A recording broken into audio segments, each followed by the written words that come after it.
ဟုတ်ကဲ့ကျွန်တော်မင်းသားကြီးရဲ့ကျွန်တော်ပရိသတ်တွေအားလုံးမင်္ဂလာပါဗျကျွန်တော်ဒီဘက်က24ရက်နေ့ကနေစမှာပေါ့24ရက်နေ့စပြီးတော့28ရက်နေ့ထိပေါ့မွေးတကွက်ကောင်းတဲ့မအားဘူးပေါ့နော်အဲ့ site ကိုကျွန်တော်ပရိသတ်တွေကိုကျွန်တော်ပြပေးမှာအဲ့တိဆောက်ပုံ frame ပေါ့ဒါပေမဲ့ကျွန်တော်ပြနေကြဒီ line อ่ะဗောနော်24ရက်နေ့စပြီးတော့28ရက်နေ့ထိကျွန်တော်ပြနေကြ line နဲ့တော့မတူဘူးမိတ်ဆွေတို့ဟိုကြိုက်တော့မှသဘောကျတော့မှကျွန်တော်လည်းလက်တွဲစေချင်တာဗောနော်ဒီကျွန်တော်ဖုန်းနံပါတ်66104065မှာပုံမှန်ကျွန်တော်ဒီမွေးကနန်းဗောနော်မွေးကနန်းကိုကျွန်တော်ပုံမှန်3သိန်းနဲ့ကျွန်တော်ပေးတာဗောနော်အဲ့တော့ဒါကတော့မိတ်ဆွေတို့သဘောကျမှလာယူဗောဟိုဘာကြောင့်လဲဆိုတော့ကျွန်တော်ဒီအောင်ခဲ့တဲ့ site တွေနဲ့တော့မတူဘူးဒီတစ်ပတ်မှာနည်းနည်းထူးထူးခြားခြားအနေနဲ့ तू ကဒဲလဲဖြစ်ရမယ်เนาะအာလဲမအာရဘူးဒဲကနန်းလဲထွက်မယ်ပြီးတော့သူ့မှန်ထားတဲ့အကျဉ်းရီပေါင်းတွေကနဲတာမဟုတ်ဘူးပေါ့နော်အဲ့တော့ကျွန်တော်ရေးပြမယ်တစ်ကြိမ်နှစ်ကြိမ်သုံးကြိမ်sorry တစ်ပွဲနှစ်ပွဲသုံးပွဲလေးပွဲငါးပွဲဒီမှာ6ပွဲ9ပွဲ10ပွဲ9ပွဲ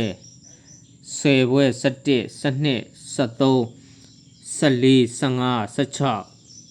မှာ19 18 19 20 21 22 23 24 25 26 29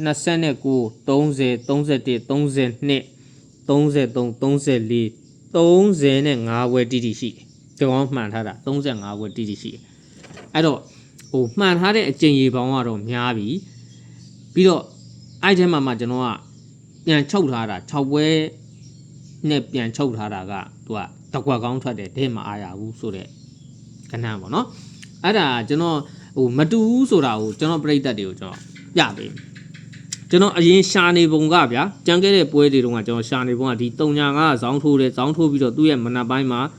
အဲ့305ပြန်ထွက်တယ်အရင်တောက်ကြပွဲကဗရိတ်ခွန်ကနောက်တောက်ကြဗရိတ်ခွန်လို့ရိုက်ပြီးတော့သူကအဲ့ပွဲမှာတင်ပဲအပူးနှစ်ခါလိုက်မယ်အပူးနှစ်ခါလိုက်ပြီးတော့ကျွန်တော်93ည16ဆိုတော့ပါဝါနှစ်စုံထွက်မယ်ပါဝါနှစ်စုံထွက်ပြီးတော့အဲ့ထွက်တဲ့ပါဝါနှစ်စုံကဒီမှာတကွက်လာရိုက်မယ်သူ့ရဲ့ကက်ရက်ဘေးပွဲမှာပေါ့နော်ဒီမှာလဲဒီမှာ83ဟိုဇောင်းထိုးတယ်83ဇောင်းထိုးပြီးတော့မနက်ပိုင်းမှာပဲအဲ့83ဒီထွက်မယ်83ထွက်ပြီးတာနဲ့ဒီတောက်ကြနေနော်ဗရိတ်30ဒီနောက်တောက်ကြနေဗရိတ်30ထွက်မယ်အဲ့မှာအပူးနှစ်ခါရိုက်မယ်6ဘူး5ဘူးနှစ်ခါရိုက်မယ်ရိုက်ပြီးတာနဲ့ပါဝါနှစ်စုံထွက်မယ်ပါဝါနှစ်စုံထွက်ပြီးတော့အဲ့ပါဝါနှစ်စုံဒီသူ့ရဲ့ဘေးကက်ရက်ပွဲမှာသူကနော်တကွက်ထွက်မယ်ဆိုပြီးတော့ခံမှန်းခဲ့တာကျွန်တော်တို့ဒီ3583ဆိုတော့ကျွန်တော်က83ကိုပိုတင်ရိုက်တယ်ဒီ line နေနဲ့မတူဘူးနော်ပြီးခဲ့တဲ့ကြံခဲ့တဲ့ပွဲတုန်းကလည်းကျွန်တော်ဒီမှာပြခဲ့တယ်နော်တဲတဲ့ frame မတူဘူးပေါ့နော်ဒီမှာမနက်ဘူးညဘူးပူးတယ်မနက်ပိုင်းမှာပဲသူကဗရိတ်တူဗရိတ်လို့ထက်ရိုက်တယ်6ဘူးလို့ထောက်တယ်အဲ့လိုထောက်ပြီးတာနဲ့သူ့ရဲ့ဘေးနားမှာဒီကောင်နော်တောက်လျှောက်လိုက်ထွက်နေတာဒီ40ထွက်မယ်သူက60နှစ်ထွက်မယ်အဲ့ဗရိတ်တူဗရိတ်ရိုက်တဲ့ဒီ39ဒီသူ့ရဲ့ကက်ရက်မှာပဲတကွက်ထွက်ပြီးမယ်အဲ့တော့ကနန်း3ကွက်ပေါ့နော်40 9နှစ်ကျွန်တော်90ဆိုပြီးတော့ကနန်း3ကွက်စလုံးကတော့ဒီမှာစုံထွက်သွားတယ်နောက်တစ်ချက်ဒီမှာပြမယ်နော်မနက်ဘူးညဘူးပူးမယ်မနက်ပိုင်းမှာပဲသူကဗရိတ်တူဗရိတ်ဆင်ရိုက်မယ်6ဘူးလို့ထောက်အဲ့လိုထောက်ပြီးတာနဲ့သူက40ပုံမှန်ထွက်မယ်29ပုံမှန်ထွက်မယ်ဗရိတ်တူဗရိတ်ရိုက်တဲ့အောက်မှာသူက38ဆိုတဲ့ကနန်းလည်းဒီမှာထွက်မယ်ဆိုတော့ကနန်း3ကွက်ထွက်မယ်နော်ကြံခဲ့တဲ့ပွဲတုန်းကကျွန်တော်ပြခဲ့တာကအဲ့ line ကကနန်း2ကွက်ပဲထွက်သွားတယ်3ကွက်မထွက်ဘူးပေါ့နော်မန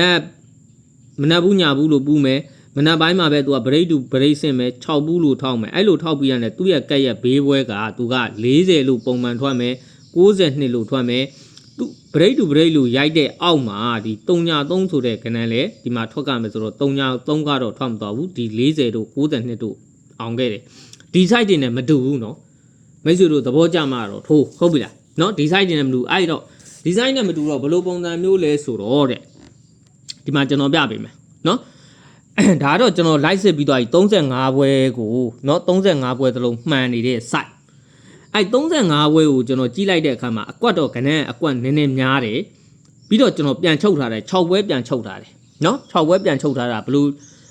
လူပုံစံမျိုးဒီကောင်ယူထားလဲဆိုတော့35ပွဲဒီ frame ကတို့ပွဲတစ်ပွဲမှာကနန်း6လုံးဆော့သွားတယ်နော်ပွဲတစ်ပွဲမှာကနန်း6လုံးဆော့သွားတယ်အဲ့တော့ဒီ35ပွဲကအကုန်လုံးပွဲတစ်ပွဲမှာကနန်း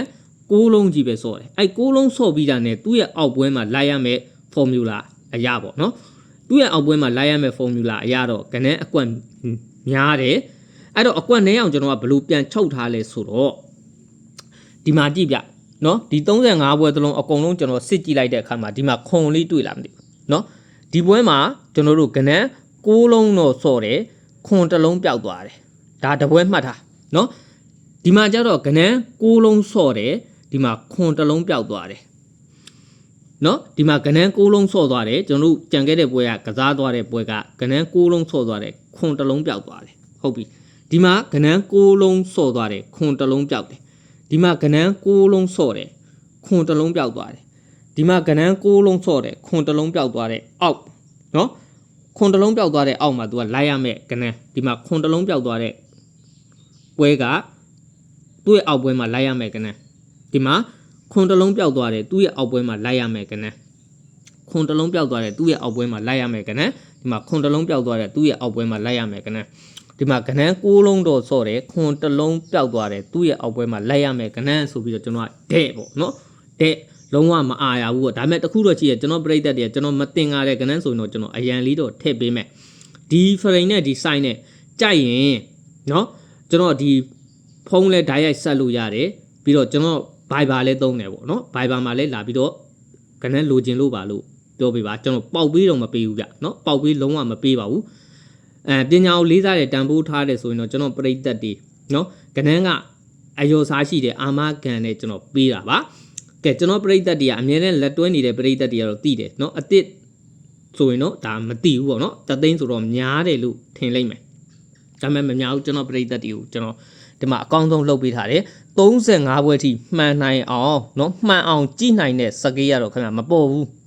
းနော်အဲ့တော့ဒီ35ပွဲသလုံးကိုကျွန်တော်ချုပ်ကြည့်လိုက်တဲ့အခါမှာ35ပွဲသလုံးတော့ကနန်းကတော့နည်းနည်းများတယ်အဲ့တော့6ပွဲနော်6ပွဲမြောက်ပေါ့တပွဲဒီမှာခွန်ပြောက်သွားတဲ့ပွဲရဲ့အောက်ပွဲမှာတပွဲဒီမှာခွန်ပြောက်သွားတဲ့ပွဲရဲ့အောက်ပွဲမှာ2ပွဲခွန်ပြောက်သွားတဲ့ပွဲရဲ့အောက်ပွဲမှာ3ပွဲနော်ခွန်ပြောက်သွားတဲ့အောက်ပွဲမှာတော့ခွန်ပြောက်သွားတဲ့အောက်ပွဲမှာကျွန်တော်4ပွဲဒီမှာ5ပွဲဒီမှာ6ပွဲပေါ့နော်အဲ့6ပွဲမြောက်ကိုတော့ကျွန်တော်ဒါအပီနော်တဲ့တကွက်သေးပေါ့အဲ့လိုမျိုးချုပ်ထားတယ်စိတ်ဝင်စားတယ်ဆိုရင်တော့ကျွန်တော်ရဲ့ဒီဖုန်းနံပါတ် Viber ရှိတယ်နော်ဖုန်းနဲ့ဓာတ်ရိုက်ဆက်လို့ရတယ်စနေတနင်္ဂနွေပဲကျွန်တော်အပီလက်ခံမှာဖြစ်ပါတယ်နော်အဲ့တော့ကြိုက်တဲ့မိတ်ဆွေများအားလုံးပဲလာယူထိုးစေခြင်းနဲ့ဒါမဲ့တခုတော့ရှိတယ်ကျွန်တော်အရင်အောင်ခဲ့တဲ့ site မျိုးတော့မဟုတ်ဘူးတချို့လူကြတော့အယူသီးတယ်ဗျအစွဲလန်းကြီးတယ်အရင် site ကလေးတော့မင်းသားကြီးလောက်ပါအောင်ဒီ site ကိုကျွန်တော်ကထွေထူးဟိုထွင်ပြီးတော့ပြလိုက်ပြီဆိုလို့ရှိရင်တချို့လူကြောင့်မကြိုက်ဘူးဒါတွေကငါမေးဆန်းခရမ်းပြိုးတာတို့လက်ရှိမှန်နေတဲ့ဟာလေးပဲပြပါတို့အစွဲလန်းကြီးတဲ့မိတ်ဆွေတွေအတွက်မလို့ကျွန်တော်ပြောပေးတာပေါ့နော်အဲ့တော့လုံးဝမပြောင်းလဲဘူးကျွန်တော်ဖုန်းနံပါတ်က66204065ကျွန်တော်အပတ်တိုင်းလို့ကျွန်တော်မွေးကနန်း site ကောင်းတကွက်ကောင်းတွေကိုပဲကျွန်တော်ပြိတ္တတွေကိုကျွန်တော်ချပြနေတာဖြစ်တဲ့အတွက်ကြောင့်မို့မိတ်ဆွေတို့ကလည်းနော်လက်စာကြီးသမားတွေပေါ့အရှုံးတွေတအားများနေတယ်ဆိုရင်တော့တကွက်သေးကတော့ရင်းပျော်တယ်ပေါ့နော်ဒါမဲ့တခုတော့ရှိတယ်ကျွန်တော်ဒီဒေကနန်းပေါ့ဒီတစ်ပတ်ကျွန်တော်တို့24ရက်နေစားပြီးတော့28ရက်နေ့ထိသွားမှာကတော့ဒေကနန်းတကွက်သေးကိုကျွန်တော်တပတ်လုံးတော့လိုက်ထိုးရမယ်နော်10ချိန်မှာတစ်ချိန်ပဲပေါ့ခင်ဗျမြတ်တယ်တကွက်သေးထိုးရတာဖြစ်တဲ့အတွက်ကြောင့်လို့ပေါ့နော်အဲ့တော့စိတ်ဝင်စားလို့ရှိရင်ဖုန်းတော့ဆက်ပြီးနော်ဒါမှမဟုတ် Viber အကောက် Viber မရှိရင်လည်း Viber လေးတော့ဖွင့်ပေးပေါ့နော်ကျွန်တော်ရှိမှလာပြီးတော့ဟိုဟာဖြစ်တဲ့လူတွေဘာကြောင့် Viber သုံးလဲဆိုတော့ကျွန်တော်တို့ဒီငွေလွှဲတဲ့အခါမျိုးမှာ Viber ကနေပြီးတော့ဟို select လေးပို့ပေးရတယ် select ပို့ပြီးတော့အဲ့ရနေပြီးတော့အာမခံချက်တွေတာဝန်ယူမှုတွေနော်တာဝန်ခံမှုတွေကိုကျွန်တော်ကလုပ်ပေးမှဖြစ်တဲ့အတွက်ကြောင့်မလို့ Viber လေးတော့ဖွင့်ထား Viber မဖွင့်ထားရင်တော့အဆင်မပြေဘူးနော် Viber